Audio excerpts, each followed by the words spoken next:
just tell me when I'm on. Sure.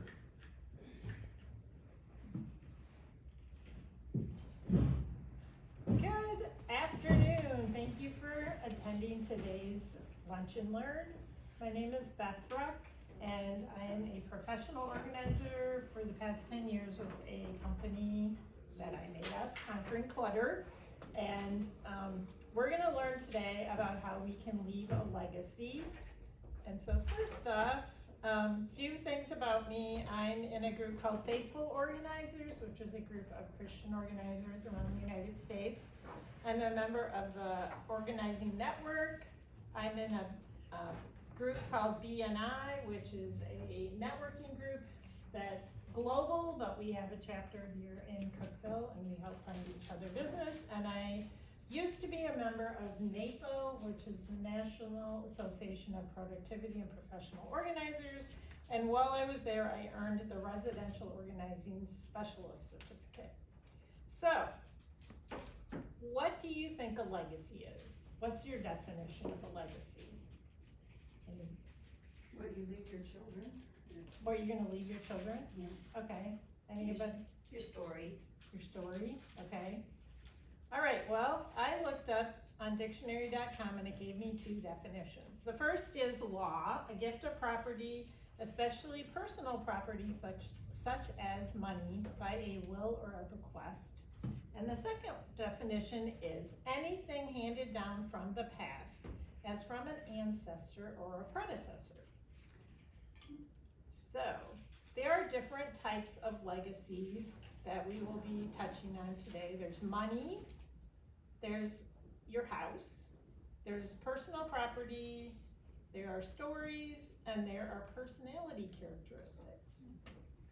So I gave you each a piece of paper because you can take notes, plus I will be asking you to think of specific ways that you can leave a legacy as we're talking today. All right, so first I just want to talk about legal documents. I have a business background, but I'm not a lawyer, but I do know a few things. So I usually, when I meet with my clients and we're working together, I will say, just want to know, do you have a will or a trust set up? And some people are like, yes, but it's so out of date, it's in my maiden name, you know, I'm remarried or my husband died. And I'll be like, well, it may be a good idea for you to go talk to an estate attorney and get it updated so that how you want to leave your property is left, you know, how you want to do it right now. And I know that we'll still have to go through probate, but it's a lot easier than if you don't have a will at all. If you remember, I think it was Prince and Aretha Franklin both died without a will. And that will be, they had millions of dollars, and that will be eaten up by lawyers and stuck in court for a long, long time because they didn't plan and leave a will. All right, so you can also create a list of specific things that you want to leave to other people. So you can have your will, and then in your will it might say, and whatever I list goes to whoever. I was talking to a lawyer once and he was like, if you're making your list though, and you happen to give that item away already before you die, make sure you note that so that your executor is not searching all over the place to try to find that one item. All right, also it's really important to set up a financial and healthcare power of attorney. And you would do that at the same time as you meet with an estate attorney to set up your will or trust, because if something happens to you, maybe you're in a car accident and you can't make decisions for yourself, or you get dementia. I mean, hopefully none of this happens to you, but you're still alive, but you cannot take care of your health decisions or your financial decisions. Set it up beforehand, who you trust to do the right thing for you is very important. Also, give copies of these documents to the executor of your estate, to the heirs, and make sure you keep a copy for yourself And it's important to not store the only copy of any of these important documents in a safety deposit box at the bank. Because if you are the only name on the safety deposit box, or it's you and your husband, and you forget to name a kid to be on there, the bank will lock you out of being able to get into the safety deposit box until you can prove with a death certificate and some other piece of the paper that you are allowed to go into that safety deposit box. And the safety deposit boxes are not available 24/7, they're only available when the bank is open. So I've learned that, and I've heard horror stories of people like, oh, mom left her funeral arrangements in her safety deposit box, but we couldn't get into it, so we just had to do it how we thought we should do it. Alrighty. So, one thing about leaving a legacy is through our personality characteristics. So, how do you want to be remembered? Are you honest, kind, generous, loving, patient, ethical, friendly, welcoming, giving, innovative, creative, a person of faith? Those are all things that how we live our life, people will see. And you know, when you read an obituary, usually they're worded pretty nice, but you don't ever see, you know, that person was a scoundrel or handle of, you know, you might see that in the news if they're a famous person, but you want people to remember you in a positive way. And we pass that legacy on to our children or our coworkers. So that's, I just wanted to touch on that. All right, personal property. So we're gonna look at several, I'm gonna list them first and then we're gonna look at them in depth. So you might have collections, you might have sentimental items, you might have heirlooms, you might have recipes, photos, and I forgot where stories was. But anyway, so collections. Any of you have any kind of a collection? So here I've shown the Coke bottles and stamp collections. What are some collections you have? Precious moments. Precious moments, okay.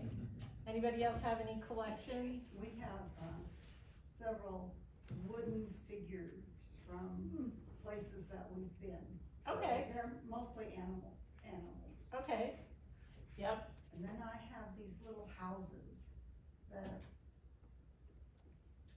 like a silhouette almost, made out of wood, Okay, like Terra and okay, fun. famous places. So, I think I have a coin collection, and I have a lot of books. I wouldn't say I have a book collection. I have favorite books, but I don't know that if push came to shove and I could only pick 20 books to take with me, I would have no problem picking those 20 books out, and the rest I'd be like, I don't need those books. But so those are collections, and a lot of people seem to think that their collections are worth something. But if you go onto eBay and you think, oh, I'm gonna sell this and this is really worth something, and you put it in, and first off you see what people are asking, but you really have to check the box that says items sold, because that kind of tells you the value of things. My mom I took this vase. It's a really pretty Lenox vase that had been a wedding present, and she kept going, it's valuable, it's a Lenox. So I took it, I don't have it out right now because of my granddaughter, but it's very pretty. And I looked up, I couldn't find one exactly like it, but I looked up Lenox vases on eBay, you know, and they were going for maybe $30 or less. So it's what people are willing to pay. And collections are generational, so if something was really important, like in your generation, that a lot of people are like collecting, it could be Mickey Mouse, vintage Mickey Mouse things, it could be Elvis things, it could be Coke bottles, you know, it could be old gasoline signs, you know, those gas stations don't exist anymore.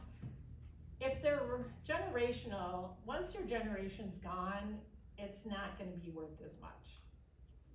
And I went to a class when I went to a conference, and they were saying that with collections, the best time to sell it is when you're like in your 60s. Because the people that are your same age that might be interested in them, they've got money to buy it now. But they're not so old that they're thinking, oh, I need to get rid of it. They're still collecting it. So that's just what I want to talk about, collections. Okay, sentimental items. So these are actually things that I used to have. I had my 4-H ribbons from when I was in 4-H eons ago. And I came across them in a box, and I'm like, why am I keeping these? They don't mean anything to anyone. So I took a picture of them, and then I threw them away because my kids wouldn't have to worry about getting rid of them later down the line. This other thing is a cat pillow that my dad's mother made for me. She made for a lot of the grandchildren, and I love this thing to death, and you can tell it's kind of worn out, and I slept with it forever. But once again, didn't really mean anything to my kids. I took a picture of it to remember it, but I let it go. And a lot of times, things that are sentimental to us are not sentimental to the rest of our family, unless there's a really cool story attached to it. I've read it, this book I've read, it's one of my favorites. It's called Don't Throw My Memories in the Trash, and it's how to nicely talk to people about, how to preserve things, how to pass along things. There's another book, I won't say the last word, but you can imagine what it is. It says, nobody wants your blank. And I've heard often where, kids will be like, oh, my parents have all this stuff and they won't get rid of it, and we don't want it, and I know that I'm gonna end up with it, and I'm the only child, or I'm the only one that does anything. So a lot of times when I'm talking to seniors, I'm like, let's just think about your family. Like, let's be kind to your family. Just keep what you really, really want, what's meaningful to you. And I encourage people with sentimental items or collections and other things that we'll talk about is to write stories. So I'll say, get a little note card, I'll pull it out, and like, I had a client that I worked with a long time, and she had 2 little vases, and one was blue, and it was like a Scotty dog, and it was kind of cute, This other one was a pitcher that you could put like milk or water in. It was in the shape of a rat, and the tail was the handle, and I was like, this would not be something I would want, but you have to be nice to the person. So I've learned to say, why don't you tell me about this?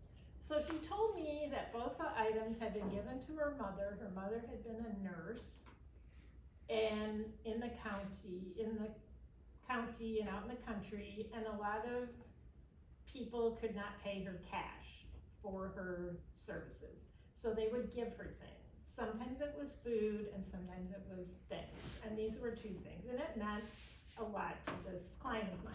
So we got out little note cards, and I wrote down like where she got it, who she got it from, why she's kept it, and I stuck it inside the vases. And so when she eventually passed away, when her family went through it, they at least knew the story. And then they could decide, yes, I would like to keep this, or I don't care, and they could get rid of it. But that way the story was attached to the item.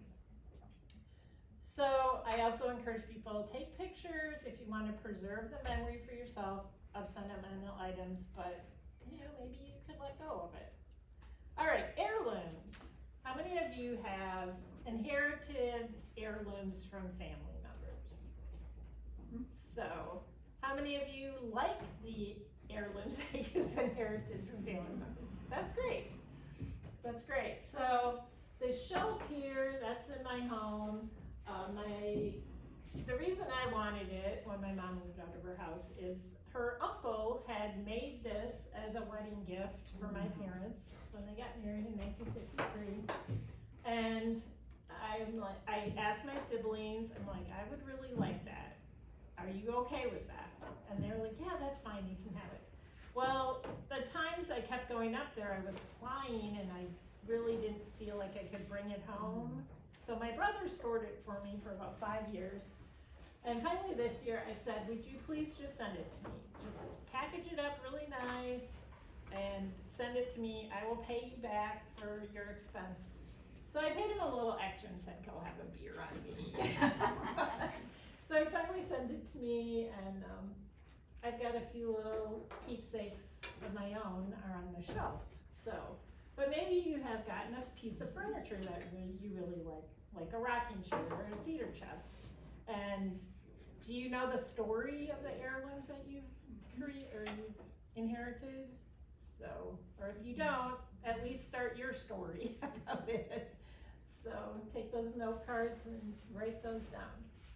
Okay, recipes. So these are a few favorite recipes of our family. The one on the bottom here that says B's dressing for turkey, that cornbread dressing, she made it every Thanksgiving. This is my mom's sister. I got the recipe. Now I make it every Thanksgiving for my family. And it's one of our favorite recipes. Like Thanksgiving is not Thanksgiving without cornbread stuffing. So, I want to tell you an interesting story. Way a long time ago, like 40 years ago, I met this lady named Louise at a Bible study. And we were just kind of chatting during Bible study. I don't even remember what the topic was, but she said, well, I'm really well known for my apple butter. So I make it every year and give it to my family for a gift. But I'm 85 years old and I am tired of making apple butter because it's so much work.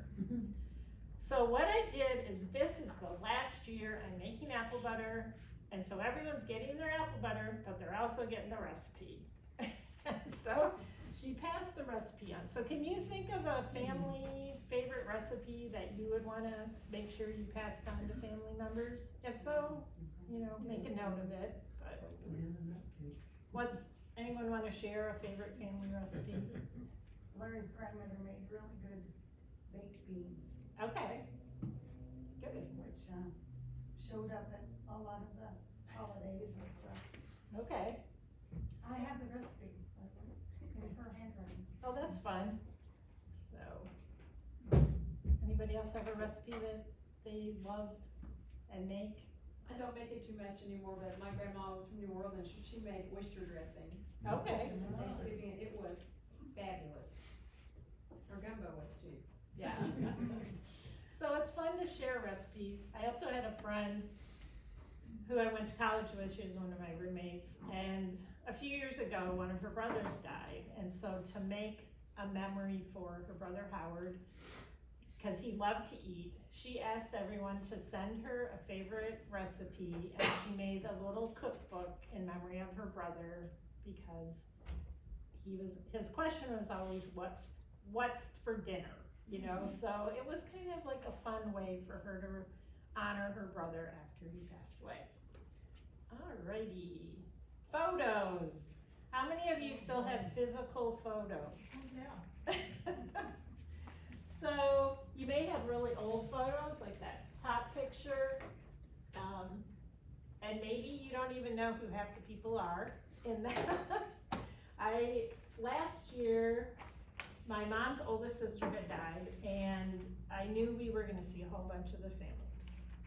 And my brother had all the old pictures at his house. So I went up to his house, they live in Minnesota, and I spent 2 days sorting through pictures and putting in family groups, and then ones that I knew my siblings and I would like to have copies of. I put those aside. My sister works at a library. We went and used their scanning machine and scanned tons of pictures.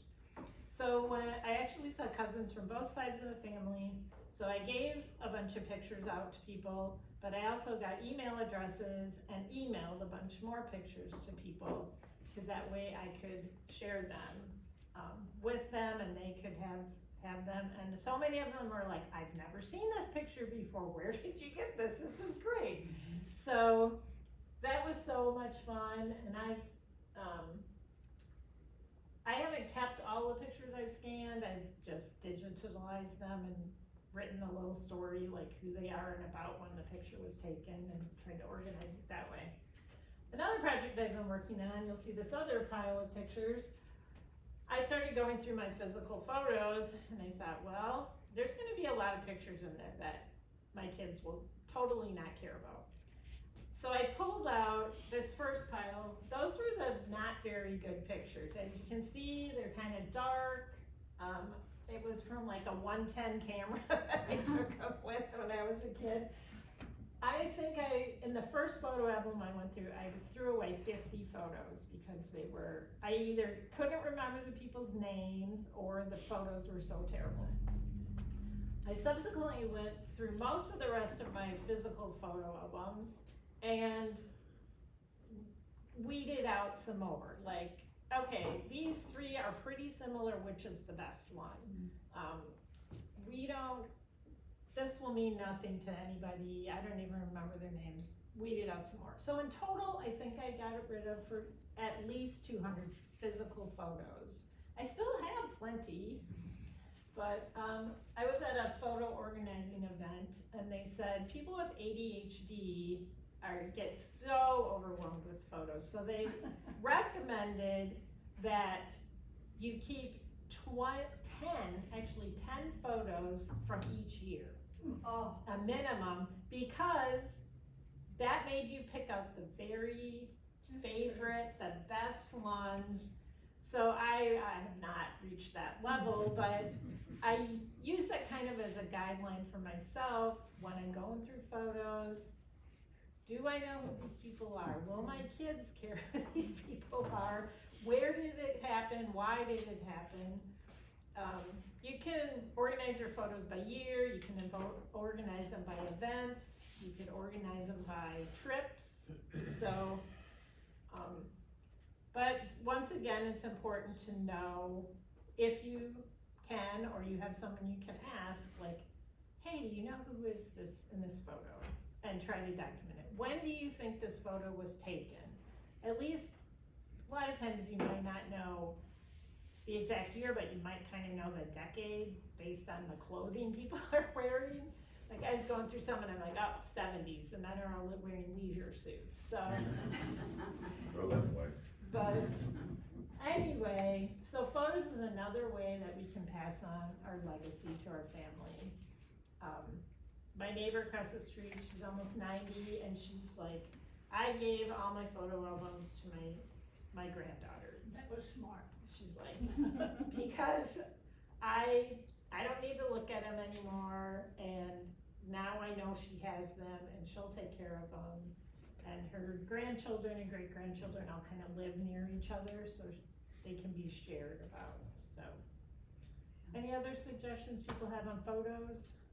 I made a book.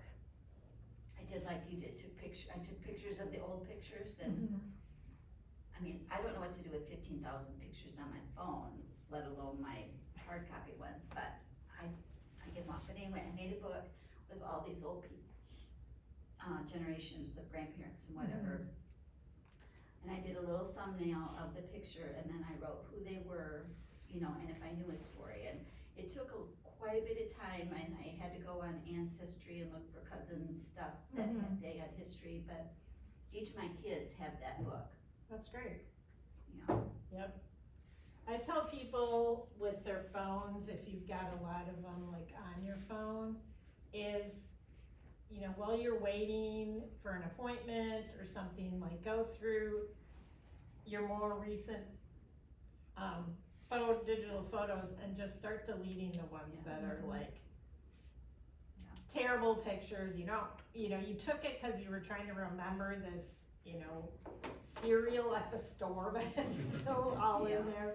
My granddaughter gets a hold of my phone and she'll be like, I wanna take photos, and she takes like 20 photos, and half the time they're the floor or the ceiling, so I have to go through and delete, And then I have like an Android phone, so everything will save to Google Photos for me, and then I will look at them again and decide, do I want them to stay here or do I want to save them on my computer? There is a place that, it's called Forever, and you can digitalize all of your photos forever. You pay like one price and you can bequeath it to like a family member. So they have access to all the photos. So What's it called, Forever? Forever, yep. So I think you go to forever.com and it will, you can set up a free account if you want. That's about how much I know about it. So there are people that specialize in photo organizing. Alrighty, what's next? Stories. So we may have stories of our childhood or important people in our life, important events in our life, hobbies, vacations, family, and I didn't put in here pets. But, so I wanted to share something. Any of you ever buy one of these grandparents' books or get one? I gave one to mother-in-law. Okay, did she fill it out? No. Okay, so. No, she would just write what were things that you did as a child, and she said play. Okay. So I gave this book and another one just like it when my daughter was born 35 years ago to both sets of grandparents. I'm like, will you please fill this out? Did they? No, not at all. Well, I have one grandchild, so I started filling it out. Yeah. And the thing about it's very detailed. So I've skipped many pages because I'm like, I don't know what to write about that. That's just too much. But I'm gonna tell you about a thing I'm developing in a minute. But I want you to take a minute and look at this list of things and write down like a childhood friend that you like, just write their name down. My best friend in as a child was so and so.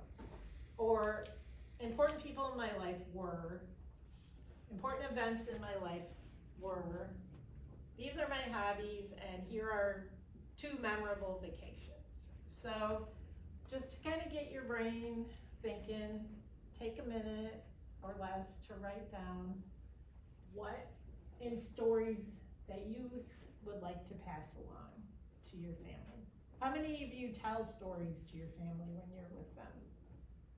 I tried, but my kids don't want to listen. I don't think mine are interested. Yeah. Mine do, my niece is really interested because my sister passed away last year. And we talked, I don't know that, it's been fun. Yeah. So I'll tell stories and my daughter will be like, Mom, you've told me that before. Well, I'm like, you get it one more Yeah. time. That's what I get. But Mom, we've already heard that 4 times. But every once in a while I come up with a new story and she'll be like, I've never heard that story before. So. I've written a lot of these, Mm-hmm. and my children are in their around 50. Okay. And I've been writing them for 30 years. But I know they're not going to read them until they're 65 or older. Yeah. I mean, if you write them, you've just gotta know it's not important to them now. Sure. Yeah. But sometimes the grandchildren might be like, Grandma, tell me about when you did this, or tell Right. me when that, you know, so. I know my dad died at 69, and he didn't like to dwell on the past. And they grew up in a poor family, his dad died when he was really little. So he would talk a little bit about it, but he didn't really share a lot of stories. So after my dad died, most of his siblings are still alive, and I asked them to write some stories out. You know, so there were things I found out, like his youngest brother, my dad was the youngest, 3rd youngest, and then he had 2 younger brothers than him. So his youngest brother writes to me and says, well, one day I was saying to my dad and to the other brother, I've never had a bloody nose. So my dad said, well, I'll fix that for you. Punched him in the nose. He's like, now you've had a bloody nose. He goes, he wasn't trying to be mean. He was just trying to give me the experience. But you know, it's just a fun Yeah. little story that you know, didn't know about. Or my aunt, one of my aunts who was like 2 years older than my dad, their oldest sister ended up having 5 kids, and she was quite a bit older than they were, like at least 10 or 15 years. So this aunt was like, I would have to go and help Georgine again because she had another kid. I always liked when your dad went along though, because he liked babies. And so, and he did, he just really enjoyed babies. So when my dad died, only my daughter was the only grandchild that was born. There came 5 more after he passed away. And last year would have been his 100th birthday. So my niece was like, write down memories of Grandpa for me.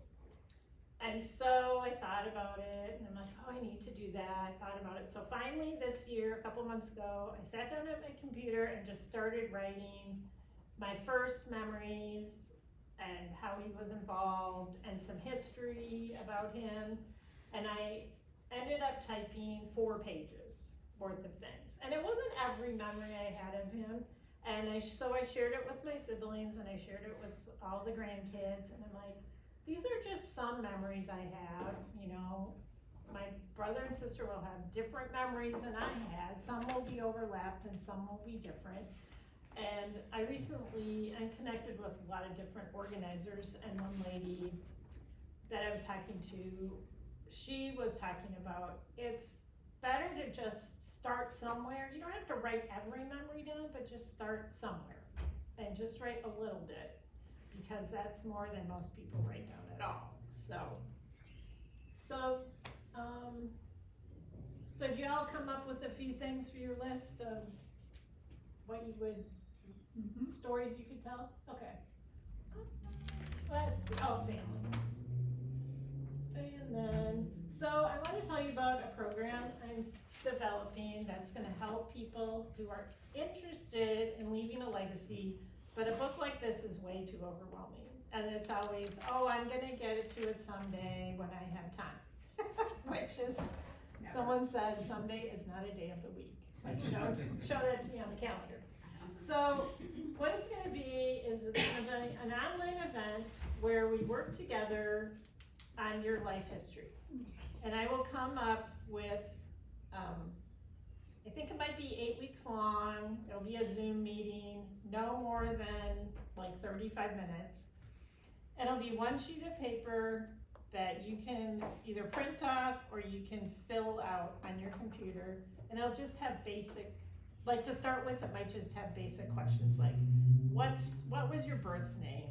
When were you born? Where were you born? You know, just basic information that, you know, your grandkids might not know, you know, so you write that down. Another week could be, tell me about your childhood friend and what you like to do together. Like, what were games you played and things like that. So there'll be different prompts every week. And then you can either print them off, and make a book with them. You could, I was talking to a photo organizer the other day, and she's like, I think it's with Forever. Or you could do a scrapbook if you're into scrapbook, where you could connect pictures with your story, and you can make a book. Like, what are some of those books that you can make? Shutterfly. So things like that, where you could paste the story and then have like pictures that show the story. So I'm gonna do that, and I'm gonna pass around this sheet. If you're not on my mailing list, you can put your name and your email address. And then I have little tabs here. So about 10 times a year I send out a newsletter. So if you're interested in the newsletter, check it out. Then the other one is, if you're maybe interested, no obligation right now, in knowing more about this legacy program I'm working on, you can put a check mark there. And then if you think you want some help just going through your stuff and being more organized, you can check that. So if you just want to pass that around. And do you you all have any other comments or questions that you would like to talk about while we're here? So, another thing, oops, I went backwards. I work, or I'm in that networking group, and this is just for your information. These are different professions that I know people in and I trust them. So if you see a name on here or a category of like, I need someone to paint my house, or I'm interested in redoing my bathroom, or my house needs to be power washed, send my phone number's on here, send me a text and say, hey, this is so-and-so, is that your library talk? And I need someone to help me paint my house. And I can give you people that I know will do a good job and recommend that to you. So anyway, that's pretty much it for today, I think. Where did this happen? Okay, went backwards.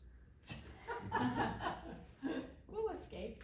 Do I have one more? So anyway, I love helping people go through their stuff and eliminate the things that are not important so that they are keeping what is important and then being able to pass it on to their family. So thank you so much for being here today, and I look forward to seeing you another time.